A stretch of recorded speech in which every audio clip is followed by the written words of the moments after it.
I spent 7 years saving every penny to open my own marketing consultancy. The grand opening was supposed to be the proudest moment of my life. I had rented a small office space downtown, ordered catering for 50 people, and invited my entire family. But as I stood there at 6 in the evening, surrounded by untouched food and empty chairs, my phone buzzed. Mom's text read, "Sorry, sweetie, we're all at Tyler's housewarming. So exciting." Then another message. "We need to talk about profits. Tyler says he deserves a cut." The silence in my office was deafening. I looked around at the spread I'd spent $3,000 on. Shrimp cocktails sat melting in their ice beds. The sandwich platters were perfectly arranged, untouched. Champagne bottles sweated in their buckets. I'd blown through a significant chunk of my remaining savings on this event, convinced my family would show up to celebrate with me. 7 years. That's how long I'd worked toward this moment. While my younger brother Tyler bounced between jobs every 18 months, I'd kept my head down and saved. I worked as a marketing manager during the day and drove for a rideshare service 3 nights a week. I lived in a 400-square-foot studio apartment with a mattress on the floor and a microwave as my primary cooking appliance.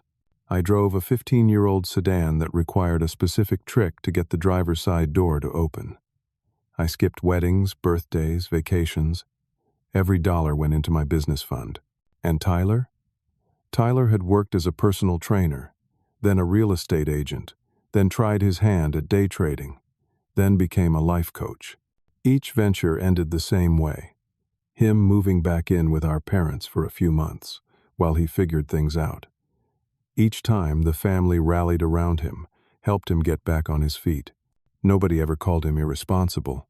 They called him a dreamer, an entrepreneur, someone who wasn't afraid to take risks. I pulled out my phone and stared at Mom's messages again. My hands were shaking. I called her. "Sweetie, hi." Her voice was bright, cheerful. I could hear music and laughter in the background. "How's the opening going?" "Nobody's here, Mom." "Oh."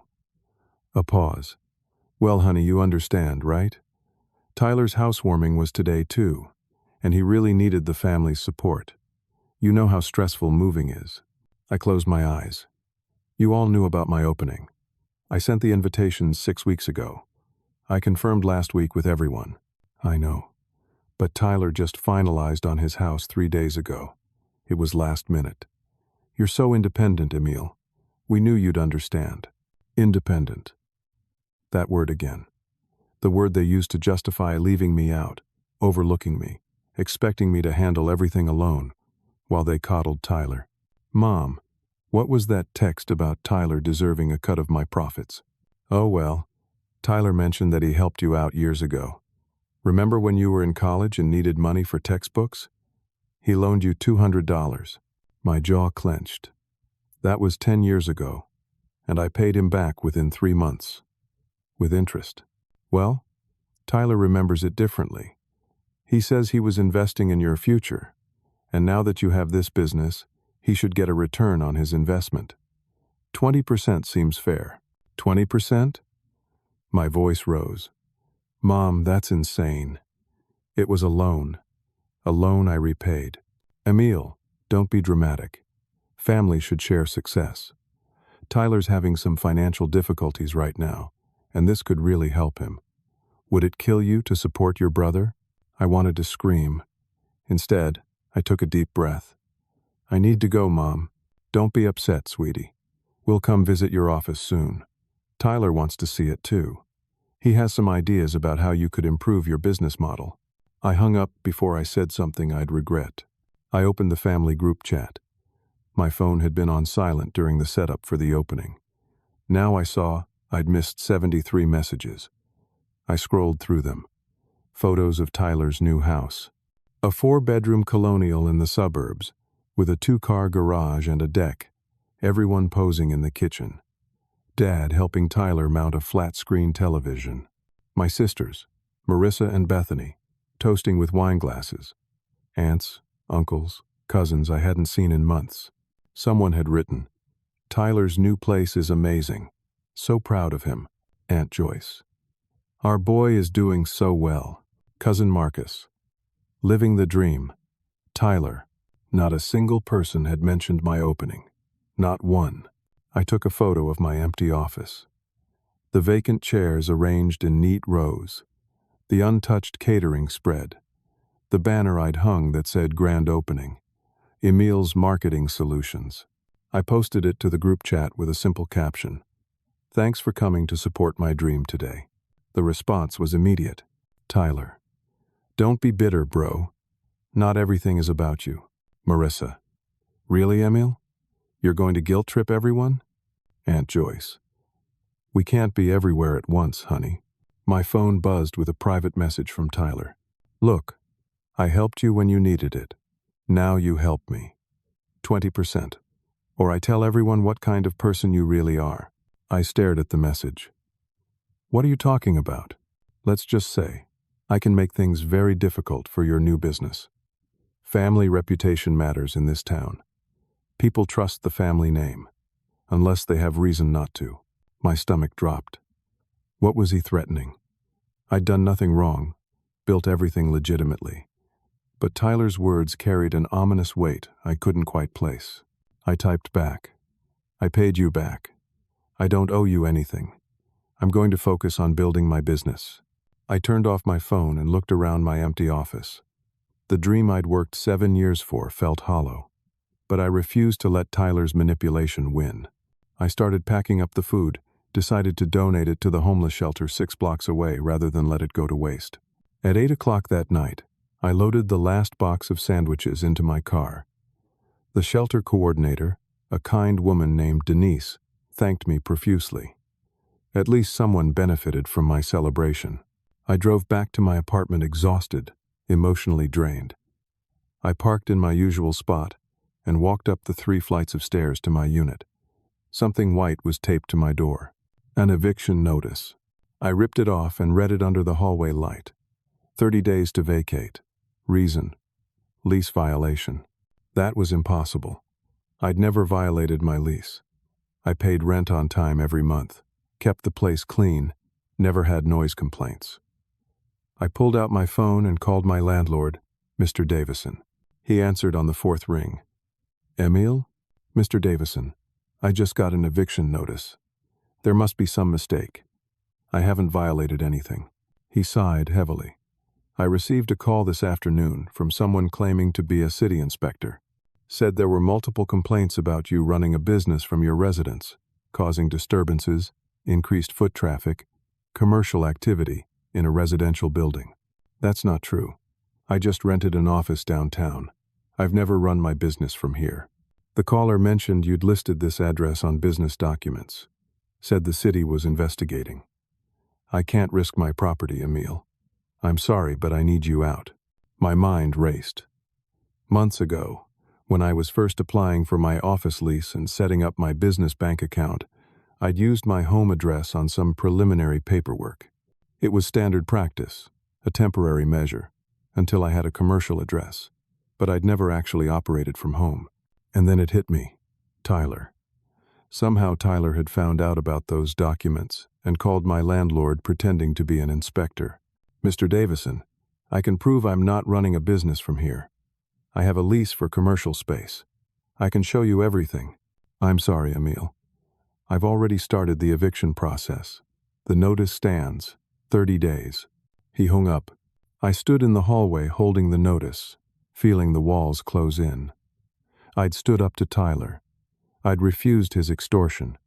And within hours, I was facing homelessness. 3 days crawled by. I tried everything to reason with Mr. Davison. I showed up at his office with my commercial lease, my business permits, proof that no commercial activity had ever occurred at my apartment. He listened politely but wouldn't budge. I sympathize with your situation, he said, not quite meeting my eyes. But I have to protect my interests. That phone call raised concerns. The notice stands. I called a tenant rights organization. They told me I could fight the eviction in court, but it would take months and cost legal fees I didn't have. Even if I won, Mr. Davison could simply decline to renew my lease when it expired in 4 months anyway.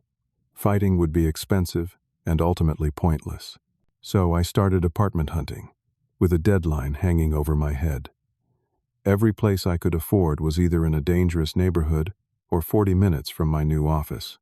The applications required first month's rent, last month's rent, and a security deposit. Most places wanted $4,500 up front. I checked my bank accounts. My business account had $2,300 after paying the first month's rent on my office space and buying furniture. My personal account had $800. I'd maxed out my savings on the grand opening disaster. I swallowed my pride and called my father, Robert. "Dad, I need to ask you something." "Sure, son. What is it?" I explained the eviction situation, leaving out my suspicions about Tyler. "I need a place to stay for a few weeks while I get back on my feet, just until I can save enough for a new apartment deposit. Could I use your guest room?" The pause stretched too long. "Emil, we'd love to help. You know we would. But Tyler and Amanda just moved in with us temporarily, while they're getting their new house ready." I blinked. "They have a whole house. Why are they staying with you?" "The house needs work before they can move in. Plumbing issues, some electrical problems. You know how these things go. They'll be here a few weeks, maybe a month." "Dad, I'm about to be homeless. I'm sure you'll figure something out. You're resourceful. That's why we've never worried about you like we worry about Tyler. You always land on your feet." The words stung more than he probably intended. I'd always landed on my feet because I'd had no choice. Nobody had ever been there to catch me. "Right. Thanks, Dad." I hung up before he could hear my voice crack. Next, I called my older sister Marissa. She lived in a 2-bedroom condo 20 minutes away. Surely she had space for her brother in crisis. "Emil, what's up?" I explained everything.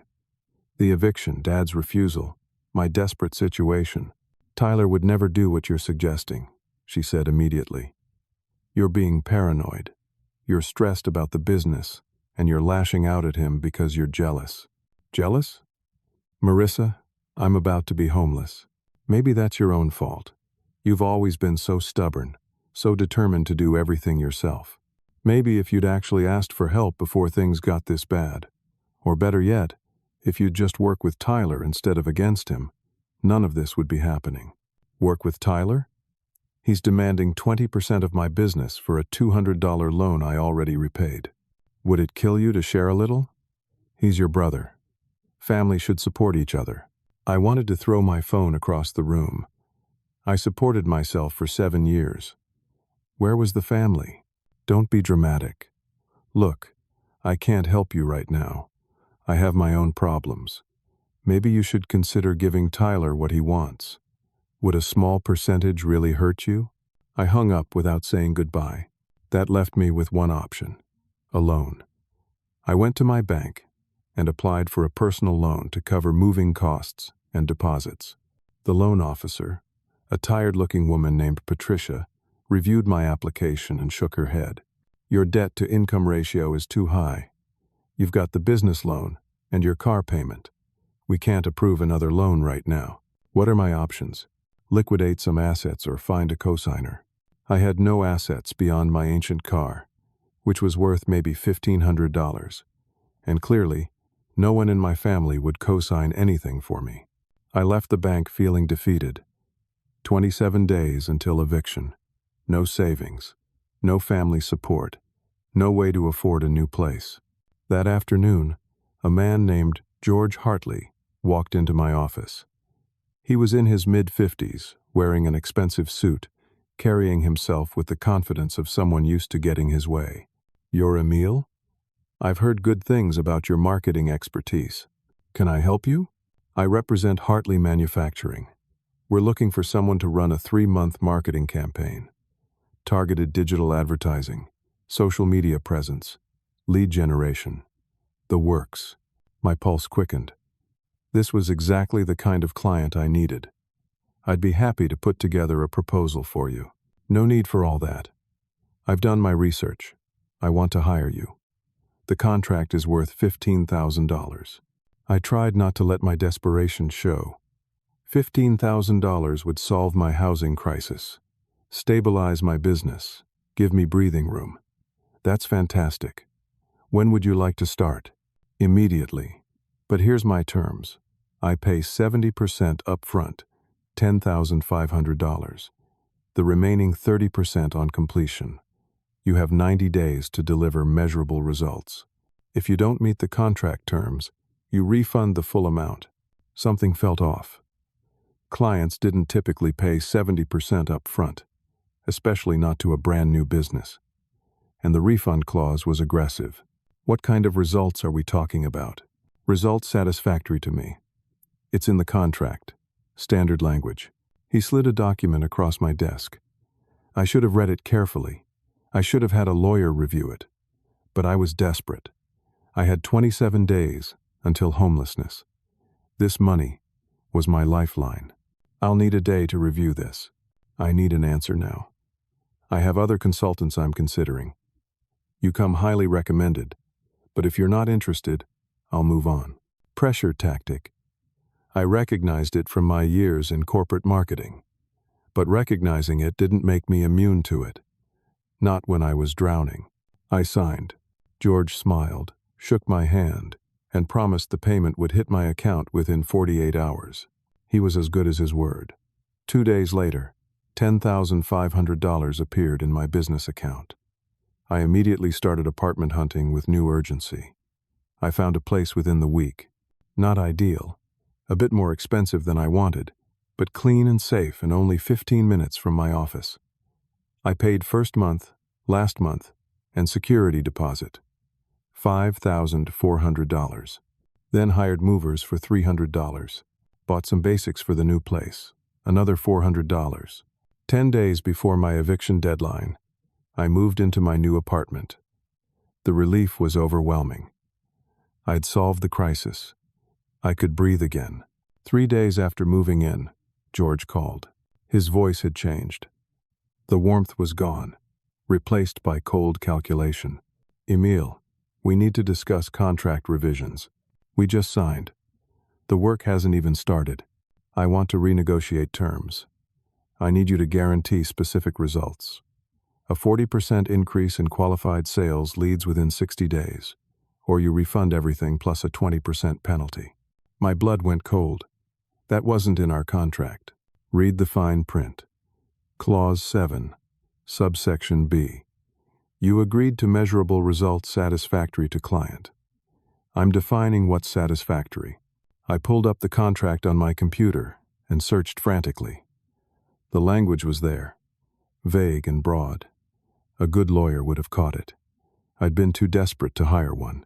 You've already spent the money, haven't you? George's voice carried a hint of amusement. On that new apartment? How did he know that? Let me be clear about what's going to happen, George continued. You're going to provide me with detailed client lists, proprietary marketing strategies, and methodology documentation, for free. You're also going to meet my new terms. If you refuse, I invoke the refund clause immediately. I can't refund $10,500. I don't have it. Then I suggest you cooperate. He hung up. I sat in my new apartment, surrounded by half-unpacked boxes, and realized I'd been set up. The predatory contract. The upfront payment designed to trap me. The impossible demands once I'd spent the money. I'd escaped homelessness only to walk straight into financial destruction. A week passed in a blur of 18-hour workdays. I threw myself into George's campaign with desperate intensity, surviving on energy drinks and vending machine food. The work itself was good. I was generating solid leads, building a targeted social media presence for Hartley Manufacturing, creating ad campaigns that were actually performing well. But George kept moving the goalposts. Every time I presented results, he claimed they weren't good enough. The 40% increase in leads wasn't qualified enough. The social media engagement wasn't the right demographic. The ad click-through rates didn't translate to actual sales inquiries. Nothing satisfied him. My phone rang while I was reviewing analytics at 11 o'clock on a Wednesday night. Carlos Jensen, a guy I'd worked with at my previous marketing job. Emile, I heard something weird today. What's up? I was at a networking event downtown. Your brother Tyler was there. He was telling people you stole client lists from your old employer before you left. Said you're unethical and can't be trusted. I nearly dropped my phone. That's completely false. I left on excellent terms. I signed all the non-compete paperwork, took nothing with me. I know, man. I told people that. But Tyler was pretty convincing. He had this whole story about how you'd been secretly copying files, planning to poach clients. Some people seemed to believe him. Why would he do that? No idea. Just thought you should know. After Carlos hung up, I sat staring at my computer screen. Tyler wasn't just demanding money. He was actively destroying my professional reputation. In the marketing world, trust was everything. If potential clients heard rumors that I'd stolen from a previous employer, they'd never hire me. I drove to Tyler's house the next morning. His new colonial sat on a tree-lined street in a neighborhood I could never afford. The garage was open. Tyler and our father were inside, mounting a television on the wall. "We need to talk," I said, walking up the driveway. Tyler barely glanced at me. "Kind of busy here. You've been spreading lies about me, telling people I stole from my old company." He set down his drill and turned to face me, his expression perfectly innocent. "I don't know what you're talking about. Maybe people just see who you really are." "Boys, enough." Dad stepped between us. "Emil, why are you attacking your brother? Tyler's done nothing but support this family." "Support? Dad, he got me evicted. He's destroying my business reputation. That's a serious accusation. Do you have proof?" "I didn't. I had circumstantial evidence, suspicions, a pattern of behavior, but nothing concrete." Tyler smiled slightly. "Dad, I think Emil's cracking under pressure. Starting a business is stressful. Maybe it was too much for him." I wanted to punch him. Instead, I walked away before I did something I'd regret. That evening, my phone rang from an unknown number. "Emil? This is Brenda Walsh. We worked together at Morrison & Associates a few years ago." I remembered her. Good marketer, sharp mind. "Brenda, hey, how are you? I'm calling because I think you should know something. I work at Hartley Manufacturing now. George Hartley and your brother Tyler went to college together. They're old friends." Everything clicked into place with sickening clarity. The predatory contract, the impossible terms, the upfront payment designed to trap me. Tyler had orchestrated the entire thing. "Thank you for telling me. I'm sorry, Emil. I don't know what's going on between you two, but what George is doing isn't right. I thought you deserved to know." After she hung up, I sat in my apartment, trying to figure out my next move. I was trapped in a contract designed to destroy me, being extorted by a client my brother had sent, while Tyler simultaneously demolished my reputation in the industry. I needed legal help. I called a lawyer named Patrick Murray, whose name I'd gotten from a business networking group. His consultation fee was $500. I could barely afford it, but I had no choice. Patrick's office was in a downtown high-rise. He reviewed George's contract for 20 minutes, his frown deepening with each page. "This is one of the worst contracts I've seen. The vague language regarding satisfactory results gives the client almost unlimited discretion. You could deliver excellent work, and they could still claim breach of contract. Can I fight it?" "You can, but litigation would cost you $15,000 to $20,000 minimum. It could take 6 months to a year. And honestly, with this contract language, you might lose anyway. A judge could interpret this several ways. I couldn't afford $15,000. I couldn't afford 6 months of legal battles while my business collapsed. What do you suggest? Try to negotiate a settlement. See if the client will accept partial payment or revised terms. If that fails." He spread his hands helplessly.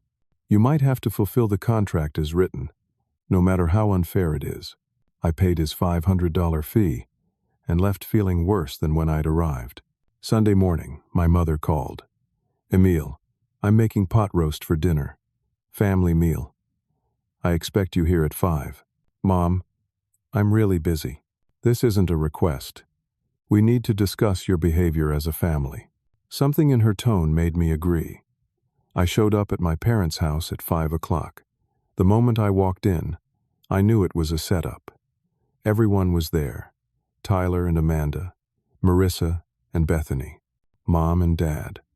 They were all seated in the living room, like some kind of intervention. "Sit down, Emil," Mom said. Saturday. "We're concerned about you," Mom began. "You've been hostile toward Tyler, making wild accusations, acting paranoid." "I'm not paranoid. Tyler has been sabotaging me." Tyler pulled out his phone. "I've been documenting Emil's harassment, text messages where he threatens me, emails with vague accusations. I've had to block his number twice." I stared at him. "That's not true. I called you once and came to your house once." But Tyler was showing his phone to everyone, displaying texts I'd never sent. He'd fabricated evidence. "I've tried to help him," Tyler said, his voice dripping with false concern. "I offered business advice. I suggested we work together. He's attacked me at every turn." Marissa spoke up. "Emil, you need professional help. This paranoia isn't healthy." "I'm not paranoid." My voice rose. "He set me up with a predatory contract. He's spreading lies about me in the industry. He got me evicted from my apartment." Dad held up a hand. "Son, these are serious accusations, but you don't have any proof.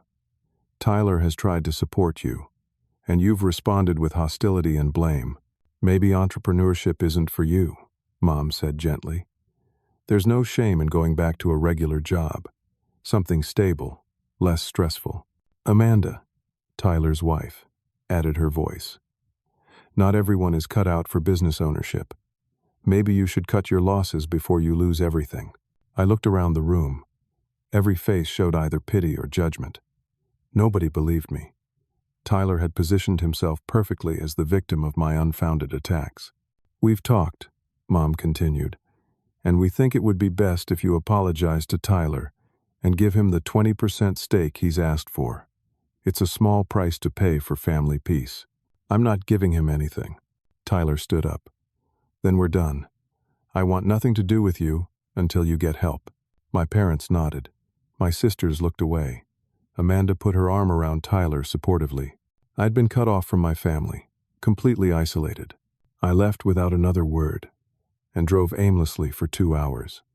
I considered giving up, selling the business, moving to another state, starting completely over somewhere nobody knew Tyler or my family. But something hardened inside me during that drive. I wouldn't let him win.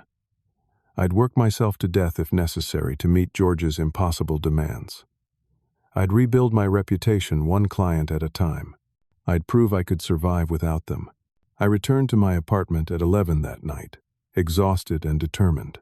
The door was ajar. My stomach dropped. I pushed it open slowly. The apartment had been ransacked. Not violently, not obviously. But my desk drawers were open. My laptop was gone. The external hard drives where I'd backed up all my work, gone. The filing cabinet where I kept client contracts and project notes, empty. Everything.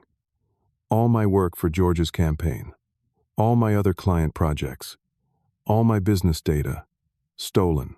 The hallway security camera footage showed a figure in a hoodie entering my apartment at 7:15. Face obscured. Body type could be anyone, but the height and build matched Tyler. I called the police. An officer named Sergeant Diana Foster took my report. She was professional and sympathetic, but realistic. Without clear footage of his face, we can't prove who it was. Even if you suspect your brother, suspicion isn't evidence. What am I supposed to do? File an insurance claim. Change your locks. Install better security. I'm sorry I can't be more helpful. She left. I sat in my violated apartment, surrounded by emptiness. All my work was gone. George would invoke the refund clause. My other clients would sue for breach of contract. I had no family support, no savings, no way forward. I'd tried to save my business by working harder. Now I had nothing left to work with. I didn't sleep for the next 72 hours. I survived on coffee and sheer determination. attempting to recreate months of work from memory and scattered email records. My eyes burned. My hands shook. I developed a persistent headache that wouldn't respond to painkillers. George called on day 3 of my nightmare. I need an update on the campaign. There was a break-in. All my files were stolen. I'm rebuilding everything, but I need an extension on the timeline. That's unfortunate, but not my problem. The contract deadline still stands. You have 2 weeks. I physically can't recreate everything in 2 weeks. I need at least 30 days. No extensions. Deliver or refund. Those are your options. He hung up. I reached out to my other clients, explained the situation, begged for patience. 2 were understanding and granted extensions. The third, a small startup called Innovate Tech, threatened to sue for breach of contract and demanded immediate return of their $3,000 retainer. I filed a claim with my business insurance company, Steadfast Insurance. I'd taken out a comprehensive policy when I opened the business, specifically to protect against situations like this. The stolen laptop and hard drives were worth about $4,000, but the real loss was the work product and time. 5 days after filing, I got a call from the claims adjuster, Harold Pembroke. Mr. Emil, I've reviewed your claim, and I have some concerns. What concerns? The police report indicates no obvious signs of forced entry beyond a damaged lock. Also, you increased your coverage limits 3 weeks ago. I increased them because I bought new equipment. The laptop, the backup drives. That's normal. It's also convenient timing, given your current financial difficulties. My exhaustion-fogged brain took a moment to process what he was implying. Are you accusing me of staging the break-in? I'm saying there are irregularities. We're flagging this claim for investigation. Possible insurance fraud. I'm the victim here. Someone broke into my apartment and stole everything. That's for our investigators to determine. Your claim is denied, pending the outcome of the investigation. If we determine you filed a fraudulent claim, we'll pursue legal action. He hung up before I could respond. I sat holding my phone, stunned. Not only had I lost everything, but now I was being accused of orchestrating my own destruction. The next morning, Tyler posted on Facebook. His privacy settings were public, visible to everyone. Heartbroken to share that my brother Emil has been accused of insurance fraud. I've tried to help him, offered support, but he's made bad choices. Sometimes the people we love most are the ones who hurt us. Praying he gets the help he needs. The post exploded. 60 comments within an hour. Extended family, old high school acquaintances, people from our church. Everyone expressing sympathy for Tyler and disappointment in me. Aunt Joyce. I always knew that boy had problems. So sorry you have to deal with this. Cousin Marcus. Prayers for your family during this difficult time. My mother commented, We're here for you, Tyler. Family sticks together. Potential clients I'd been courting saw the post. 3 separate people emailed to cancel exploratory meetings. My professional reputation, already damaged by Tyler's rumors, was now publicly destroyed. I hired a private investigator. Susan Kowalski operated out of a small office above a dry cleaning business. She was in her early 50s, former cop, with tired eyes that suggested she'd seen everything. I need you to prove my brother was behind the break-in. I explained everything. The 7-year pattern of sabotage, the George connection, the systematic destruction of my life. Susan listened, taking notes. I'll do what I can, but if your brother was smart about this, he covered his tracks. Surveillance and investigation services start at $1,200. I put it on a credit card. I was already drowning in debt. What was another $1,000? Give me 2 weeks, Susan said. I'll see what I can find. Those 2 weeks felt like 2 years. I continued working impossibly long hours, trying to recreate the campaign for George. I actually managed to produce decent results. 38% increase in qualified leads. Strong social media growth. Good ad performance. When the deadline arrived, I presented everything to George. He looked through my work for 10 minutes, then shook his head. The contract specified 40% increase. You delivered 38%. That's a failure. 38% is excellent growth. You're being unreasonable. The contract is the contract. I'm invoking the refund clause. I want my $10,500 back, plus the 20% penalty, $12,600. You have 7 days. I don't have $12,600. Then you'll be hearing from my lawyers. He left my office without another word. I checked my accounts. Business account, $837. Personal account, $312. Credit cards, maxed out at their limits. I couldn't produce $12,600 if my life depended on it. 3 days later, a demand letter arrived from George's attorney. Pay within 4 days, or face a lawsuit for breach of contract. The letter also threatened to file complaints with the Better Business Bureau and professional marketing organizations, which would permanently destroy my ability to work in the industry. I called Tyler. I hated myself for it, but I was out of options. Tyler, please, I'll give you whatever you want. 10%, 20%, 50%. Just call off George. I don't know what you're talking about. George is his own person, making his own decisions. I know you two are friends. I know you set this up. Please. You're paranoid, Emil.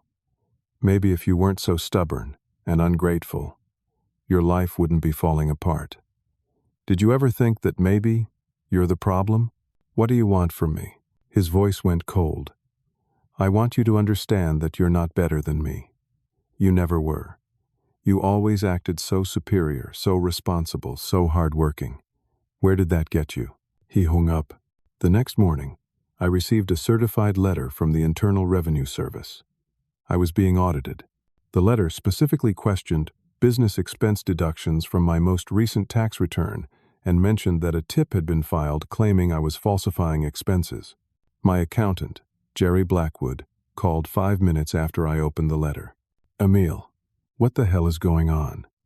The IRS just contacted me. Someone reported you for tax fraud. Everything on my return is legitimate. You prepared it. I know it is, but IRS audits are expensive to defend, even when you're completely innocent. You're looking at thousands in accounting fees, possible legal costs. This will take months to resolve. I hung up and stared at the ceiling of my apartment. George's lawsuit, insurance fraud investigation, IRS audit, destroyed reputation, zero family support, no money, no options. I'd hit absolute rock bottom, but somewhere deep inside, beneath the exhaustion and despair, a spark of anger began to burn. Tyler had taken everything from me, but he'd also made a mistake. He'd escalated so far, attacked from so many angles, that he'd created a pattern, a trail, and patterns could be proven. 6 more days passed in a haze of despair and insomnia. I was 48 hours away from George's lawsuit deadline. I'd lost 15 pounds. My hands had developed a permanent tremor from too much caffeine and too little food.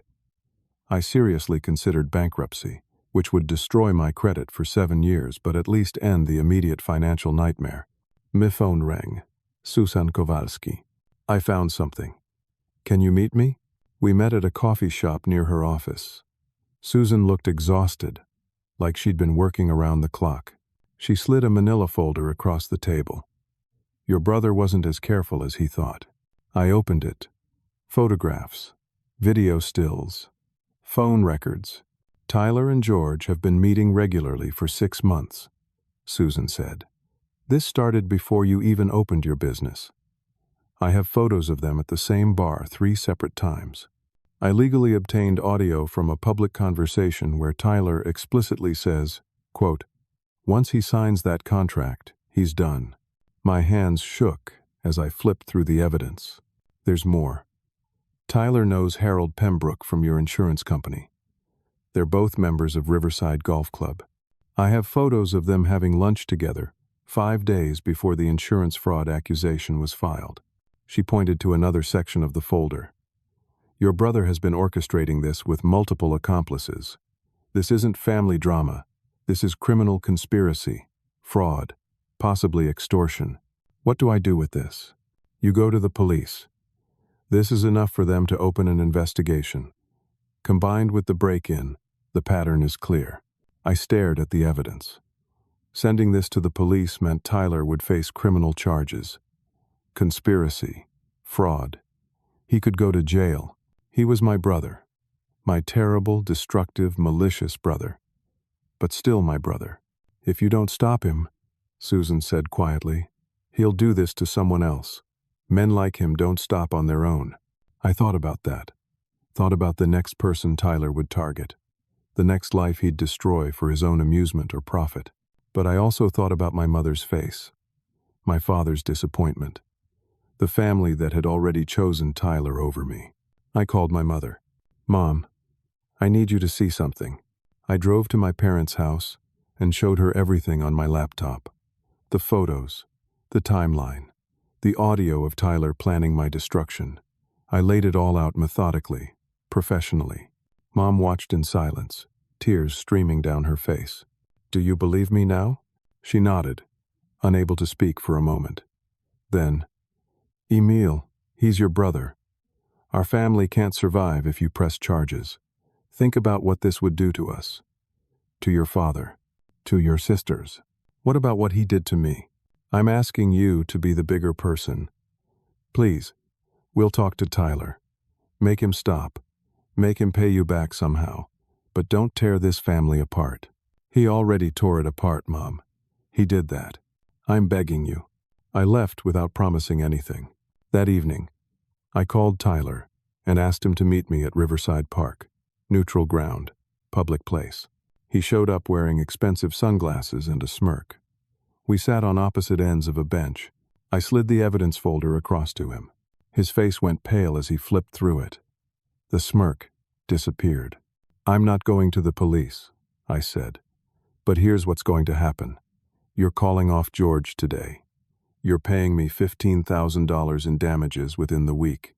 You're signing a legal document, admitting to everything. And you're never contacting me again. And if I don't, then I take this to the police, to the media, and I sue you civilly for everything you have.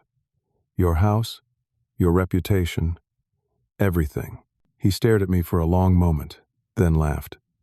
You won't do it. You're too soft. You've always been too soft. That's why I've been able to destroy you so easily. He stood up. I'll take my chances. You don't have the guts to actually follow through. He walked away, leaving me on the bench with the evidence folder. He'd called my bluff, and he was right. I didn't want to destroy my family, even to save myself. That night, I received an email from an unknown address. The subject line read, "You're not alone." I opened it carefully, half expecting a virus. Emil, my name is Andrew Chen. 3 years ago, your brother did the exact same thing to me that he's doing to you. Predatory business schemes. Systematic sabotage. He destroyed my software consulting business and my reputation. I lost everything and left the state. I was too ashamed to fight back. When I heard through professional networks that Tyler was targeting someone new, I had to reach out. Don't make my mistake. I'll testify if you need me.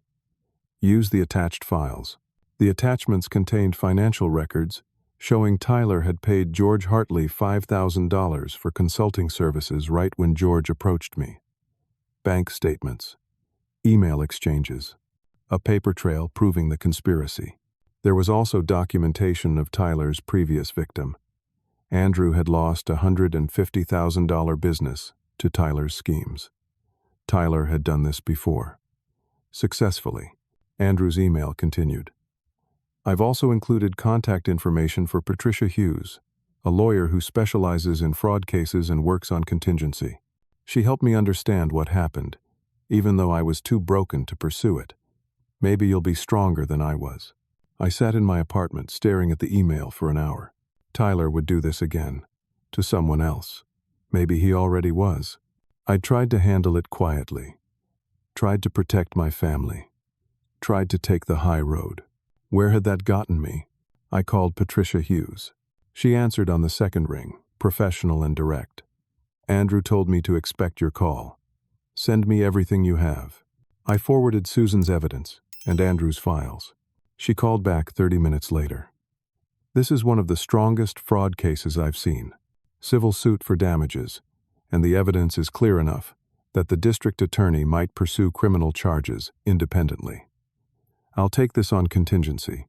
You pay nothing unless we win. How long? Civil case. 6 to 12 months normally. But with evidence this solid, your brother might settle quickly. Could be done in 3 months. Do it. File everything. The next morning, I called a family meeting. My parents, sisters, Tyler and Amanda, everyone gathered at my parents' house. Tyler looked smug, thinking I was coming to apologize. I'm filing a civil lawsuit against Tyler tomorrow morning, I said without preamble, for conspiracy, fraud, and damages. I have extensive evidence, including testimony from a previous victim. There will likely be criminal charges following. My mother screamed, literally screamed, and started sobbing. Robert looked like I'd punched him in the stomach. Tyler exploded. You're making the biggest mistake of your life. I'll bury you in legal fees. I have a lawyer working on contingency. I don't pay unless I win, and I'm going to win. You're going to destroy this family over money? Marissa shouted. No. Tyler destroyed this family when he decided to systematically ruin my life. I'm just making sure he doesn't do it to anyone else. Bethany, my younger sister, spoke for the first time. I believe Emil. I've watched Tyler manipulate people for years. I was just too scared to say anything. It was the first time any family member had supported me. Tyler's face went red. You're all going to regret this. Every single one of you. Mom was hysterical, begging me to reconsider. Dad wouldn't even look at me. I walked out of that house, knowing I'd made my choice. My family was broken, maybe permanently, but I'd chosen survival over loyalty to people who'd never protected me. I drove home emotionally drained, but grimly determined. As I pulled into my apartment complex, I saw fire trucks, smoke rising from the building, police cars, ambulances, residents standing on the lawn in their pajamas. My building was on fire. My building was on fire. I ran to the fire chief, a barrel-chested man with soot on his face. I live here. Unit 312. What happened? We got everyone out. Fire started in your unit, actually. Looks like arson. Someone used an accelerant. My blood turned to ice. How do you know? Burn patterns. The speed of the spread. This was deliberate. You have enemies? Before I could answer, my phone rang. Tyler. I answered. Last chance, big brother. Drop the lawsuit or you'll have nothing left. And I mean nothing. I hung up and turned to the fire chief. Yes, I have enemies. 2 police officers took my statement. I told them about Tyler, about the threats, about everything. They said they'd investigate, but I could see the skepticism in their eyes. Brother against brother. Family drama. Hard to prove. But Tyler had finally made a mistake. A big one. Arson was serious. Traceable. The fire department would investigate thoroughly. There would be security camera footage. Maybe witnesses. And I'd just talked to Tyler on the phone minutes after my apartment burned. That call could be traced. Timed. Proved. I stood on the lawn watching firefighters battle the blaze that had consumed my home. Everything I owned was in that apartment. Gone again. I was homeless again. But for the first time in months, I felt something other than despair. Tyler had finally gone too far. Finally left evidence that couldn't be explained away. Finally committed a crime serious enough that my family's protection wouldn't save him. He'd tried to destroy me completely. Instead, he'd handed me the final piece of evidence I needed to destroy him. I spent that night in a budget motel near the highway. Couldn't afford anything better. The fire had taken everything. My clothes, my furniture, my documents. I had my laptop in my car, and the clothes I was wearing. That was it. By 6 in the morning, I'd received 43 missed calls from family members. Texts from my mother, begging me to talk to her. Angry messages from Marissa calling me vindictive. Nothing from Tyler. At 7, My father showed up at the motel. I'd texted my location to Bethany, and she must have told him. We need to talk. We went to a diner across the street. Dad looked like he'd aged 10 years overnight. He ordered coffee but didn't drink it. I showed him everything. Susan's investigation, Andrew's testimony, the timeline of Tyler's sabotage, the phone call right after the fire. He looked through it all in silence. "I believe you," he finally said. "Your mother and I have known Tyler has problems for a long time. We've bailed him out more times than you know. We enabled him because we thought we were helping. He burned down my apartment, Dad." "I know," his voice cracked. "But if you prosecute him, your mother will never recover.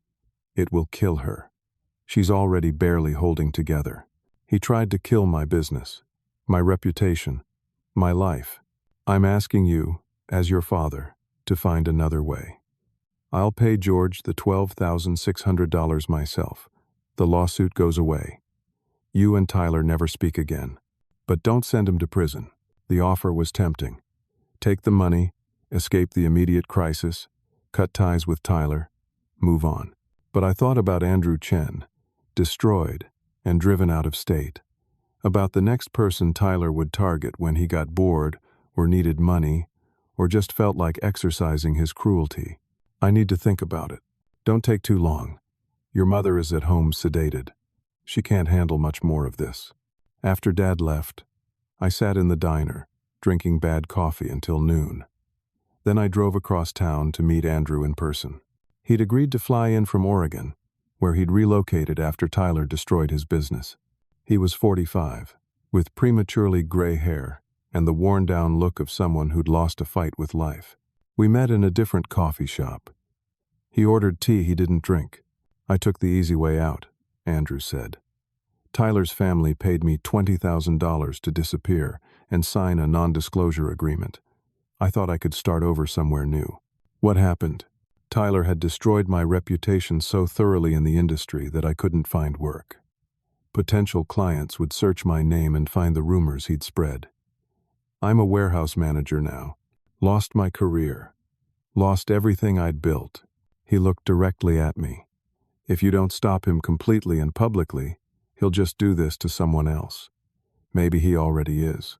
Men like Tyler don't change. They don't learn. They need to be stopped by force."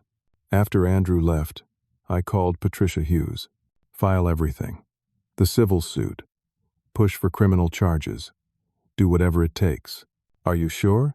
This will be brutal on your family." "My family chose Tyler over me, every step of the way. I'm choosing survival." That evening, I gathered my courage and called my mother, asking everyone to meet at my parents' house. They were all there when I arrived. The same faces as before, but now everyone looked exhausted and scared. Tyler sat on the couch looking smug, like he'd already won. "I'm filing the lawsuit tomorrow," I announced. "Civil suit for damages. The evidence is strong enough that the district attorney might pursue criminal charges for fraud, conspiracy, and arson." Mom screamed again. Dad put his face in his hands. Tyler jumped to his feet. "You're making the biggest mistake of your life. I'll bury you. I have resources you can't imagine. I have evidence you can't explain away, including your phone call right after you burned my apartment." His face went pale. He hadn't thought about the phone records. Marissa exploded. "You're really going to destroy this family over money? Over your stupid business? This isn't about money. It's about stopping Tyler before he destroys someone else." "You're being selfish," Marissa continued. "Mom can't take this stress. You're going to kill her." Bethany finally spoke up, her voice shaking but firm. "No, Emil's right. I've watched Tyler manipulate and hurt people for years. I've watched this family enable him. Someone has to stop him." It was the bravest thing I'd ever heard her say. Tyler turned on her. "You're taking his side? After everything I've done for you? You've never done anything for anyone but yourself." Amanda, Tyler's wife, looked at him with dawning realization. "Did you really burn down his apartment?" "Of course not. He's lying. The fire investigator says it was arson," I said quietly. "They have evidence, and I have a recording of your phone call right after." Amanda stood up. I need to go. Babe, don't listen to him. I need to think. She walked out. Tyler's perfect victim facade was cracking. Mom was sobbing uncontrollably. Please, Emil. Please don't do this. He's your brother. Family forgives. Family protects. You never protected me. I walked out of that house for what I thought might be the last time. I drove to the extended stay motel, where I'd rented a room by the week, pulled into the parking lot exhausted, emotionally hollowed out. My phone rang immediately. Tyler. I almost didn't answer, but something made me pick up. Last chance, big brother. His voice was cold, controlled rage. Drop the lawsuit or you'll have nothing left. And I mean nothing. You've already taken everything. Not everything. You still have your business license, your professional certifications, your ability to work. I can take those too. I have connections at the state licensing board. One phone call, and you're done in this industry forever. Make the call. I'll add it to the evidence. You think you're so smart, so righteous. You're going to regret this. I already do. I regret not stopping you years ago. I hung up. 30 minutes later, I was in my motel room when I smelled smoke. I opened the door to find the hallway filling with black smoke. The fire alarm blared. People were running from their rooms, heading for the exits. The fire was coming from the room next to mine. I grabbed my laptop and ran. In the parking lot, fire trucks arrived within minutes. The fire chief from before recognized me. You again? That's 2 fires in 2 days. I know. This is arson too. Someone broke the window from outside, threw in an accelerant. Your room was probably the target, but they hit the wrong window. Police officers swarmed the scene. This time they took me seriously. 2 fires, both targeting me, within 48 hours. They couldn't ignore that. A detective named Sarah Morrison took my statement.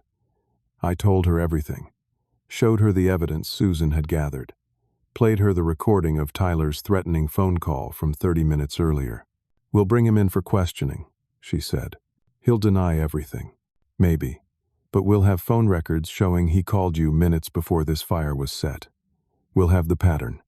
2 fires, both targeting you, both after he made threats. Even without catching him in the act, we have enough for charges. I sat on the curb watching another building burn, feeling nothing but grim satisfaction.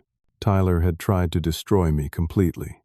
Instead, he'd made mistake after mistake, and now those mistakes would destroy him. 2 months later, I was living in a clean but modest extended stay hotel and operating my business from a shared workspace downtown. I'd lost most of my physical possessions twice, but I'd kept the most important thing: my determination to survive. The criminal investigation moved quickly once the police had evidence. Tyler's phone records placed him near both fire locations at the time of the arsons. Security footage from the motel showed a car matching his vehicle in the parking lot minutes before the second fire.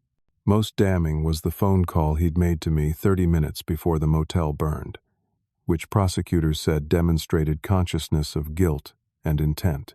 Tyler was arrested on charges of arson, criminal conspiracy, and fraud. He spent 2 nights in jail before making bail.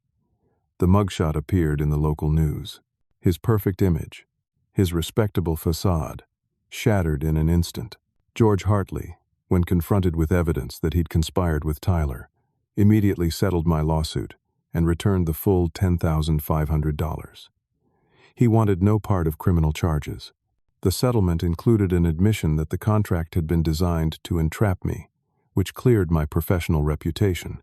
Tyler's civil lawyer advised him to settle my lawsuit too. Advised him that the evidence was overwhelming, that a jury would destroy him, that he'd lose far more fighting than surrendering. Tyler refused. He insisted on going to trial, believing he could convince a jury of his innocence despite the mountain of evidence. The trial lasted 3 days. Patricia Hughes methodically presented the case. Andrew Chen flew in from Oregon and testified about Tyler's previous sabotage scheme. Susan Kowalski explained her investigation. The evidence was damning. Phone records, bank statements, audio recordings, financial ties between Tyler and George. The pattern was undeniable. The jury deliberated for 4 hours and awarded me $65,000 in damages. The judge issued a permanent restraining order requiring Tyler to stay 500 feet away from me and my business at all times. Tyler's face, when the verdict was read, showed genuine shock. He'd believed until that moment that he'd get away with it, that his charm and manipulation would work on a jury the way it had worked on our family for years. The criminal case proceeded separately. Tyler's lawyer negotiated a plea deal: 2 years in prison, 5 years probation upon release, and full restitution to me for damages. The alternative was going to trial on arson charges that could result in 7 years. Tyler took the plea. He lost his house paying legal fees and restitution payments. The bank foreclosed 3 months into his incarceration. Amanda filed for divorce while he was in prison. She'd finally seen who he really was.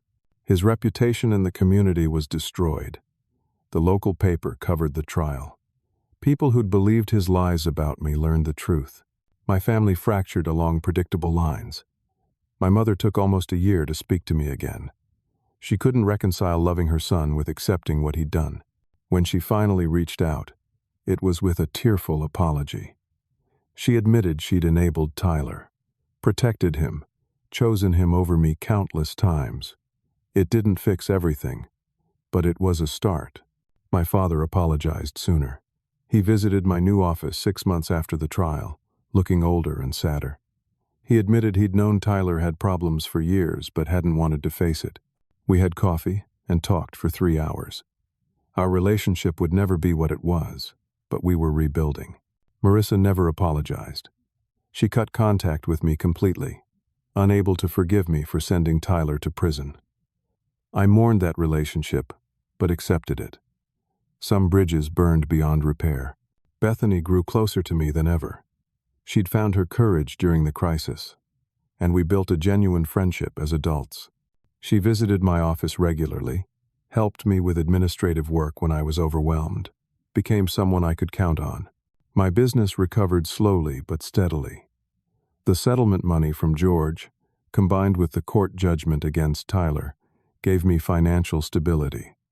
My reputation gradually rebuilt as the truth came out. Clients who'd left returned with apologies. New clients found me through referrals. I hired my first employee 8 months after the trial, a young marketer named Jenna, who reminded me of myself at 25, hungry and determined. Then I brought on a second employee and a third. The business grew. Andrew Chen became a friend and informal advisor. He'd found his courage again through our case and started consulting remotely. We talked weekly, 2 survivors helping each other stay afloat. A year after my disastrous first grand opening, I hosted a second celebration. This time I kept it simple.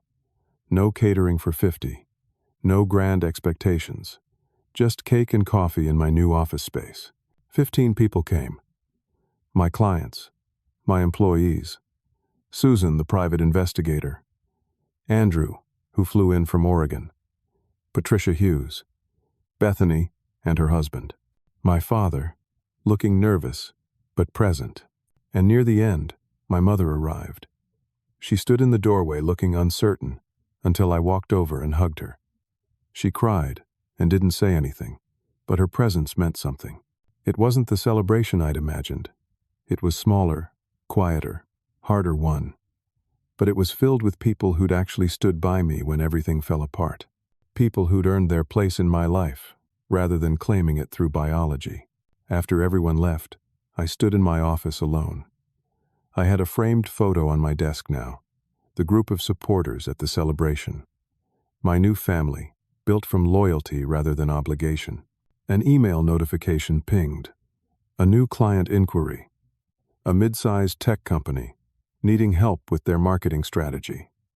I smiled and opened my laptop to start drafting a proposal. I'd spent 7 years building toward a dream, and 1 year fighting to keep it alive. Tyler had taken almost everything from me. My savings, my home twice, my possessions, my family relationships. But he'd given me something unexpected. Absolute certainty that I could survive anything. My business wasn't the biggest or flashiest. I wasn't running some empire, but it was mine, built through sweat and stubbornness, through every betrayal and setback, through every moment I'd chosen to keep fighting when giving up would have been easier. I hadn't just survived Tyler's destruction. I'd built something he could never touch or understand. A business founded on integrity instead of manipulation. Relationships based on trust instead of obligation. A life I'd earned instead of inherited or stolen. I don't talk to Tyler anymore. He's in prison until next year, then 5 years of probation.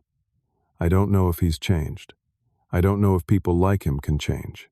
But I know I don't need to find out. He's out of my life permanently, and that's enough. I sleep well at night, knowing I didn't let him win, knowing I stopped him from destroying someone else, knowing I chose the hard right over the easy wrong. And in the end, that's the only victory that matters. I learned that family isn't just about who you share blood with. Real family are the people who show up when your life is falling apart, who believe you when everyone else calls you paranoid, who risk something of themselves to help you survive. I learned that sometimes fighting back is harder than giving in, but necessary. That enabling destructive people, even when you love them, helps no one. That real success isn't measured by grand openings or celebrations, but by who stands beside you after you've weathered the worst storms. I learned that survival isn't just about enduring. It's about refusing to let cruelty and betrayal reshape who you are. It's about building something meaningful from the ashes of what was destroyed. My business grows a little more each month. I'm careful now, protective of what I've built. I have better contracts, better security, better boundaries. I learned those lessons the hardest way possible. But I also have something Tyler will never understand. Peace. The kind that comes from knowing you fought for yourself when no one else would. From knowing you survived, not by becoming cruel like your destroyer, but by staying true to who you are even when it cost everything. That peace is worth more than any amount of money or family approval could ever be. So here's my question for you. Have you ever had to choose between loyalty to family and protecting yourself? How did you handle it?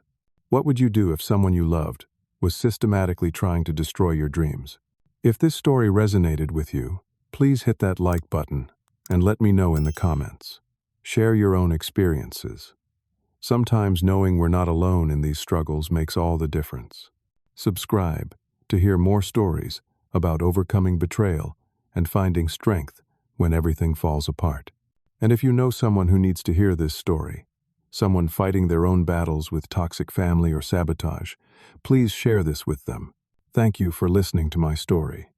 I hope it reminds you that survival is possible, that fighting back is worth it, and that the family you choose can be stronger than the family you're born into.